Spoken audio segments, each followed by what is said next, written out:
अस्सलाम वालेकुम व्यूअर्स, आप सब कैसे? उम्मीद करती हूँ इंशाल्लाह आप सब ठीक होंगे। आज हम बनाएंगे कैंडी बिस्कॉनी डेजर्ट जो कि ईद स्पेशल है। बहुत मजे की बनेगी और बहुत जल्दी बन जाएगी। रेसिपी स्टार्ट करते हैं। सिर्फ 3 चीजों से व्यूअर्स ये माशाल्लाह डेजर्ट बहुत मजे का बनेगा, जो कि बाजार में बहुत महंगा मिलता है। एक हमने शीशे का बाउल लिया और इसके अंदर हमने कैंडी के बिस्किट की एक लेयर लगा दी, बिल्कुल इस तरह से। अब व्यूअर्स ये देखें, ये मैंने व्हिपिंग क्रीम ली और इसको देखे सॉफ्ट पीक के ऊपर मैंने इसको व्हिप कर लिया है। तो अब हम इसकी लेयर लगाएंगे। बिस्मिल्लाहिर्रहमानिर्रहीम। क्रीम को सारा अच्छे से फैला देंगे। देखिए व्यूअर्स, मैंने कुकिंग चॉकलेट ली है, इसके अंदर थोड़ा सा दूध डाला और इसको मेल्ट करके फिर ठंडा कर लिया। तो अब हम ये जो चॉकलेट है ये इसके ऊपर ऐसे डाल देंगे। आप अपने टेस्ट के अकॉर्डिंग थोड़ा ज्यादा डाल सकते हैं। अब हम चॉकलेट को हल्का हल्का ऐसे फैला देंगे। अब दोबारा से व्यूअर्स हम बिस्किट्स की लेयर लगाएंगे।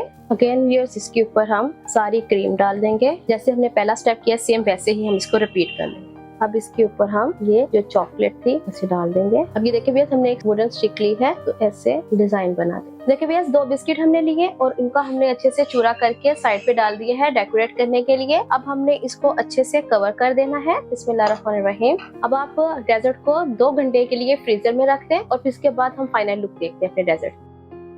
ये देखिए कितना खूबसूरत इसको टेक्सचर आया है। अब हम आपको इसको कट करके दिखाते हैं। बिस्मिल्लाहिर्रहमानिर्रहीम। ये देखिए भैया, ये इसका टेक्सचर आया है और नीचे से इसकी ये पोजीशन है। इसको ऐसे कट करके दिखाएंगे। बहुत ही मजे का व्यूअर्स, आप इसको जरूर ट्राई करना। इसमें मीठा, इसमें हर चीज बहुत मजे की है। अब आप मुझे कमेंट बॉक्स में बताना कि आपको ये रेसिपी कैसी लगी। इंशाल्लाह मैं नई रेसिपी आपके सामने हाजिर होंगी। अल्लाह हाफिज।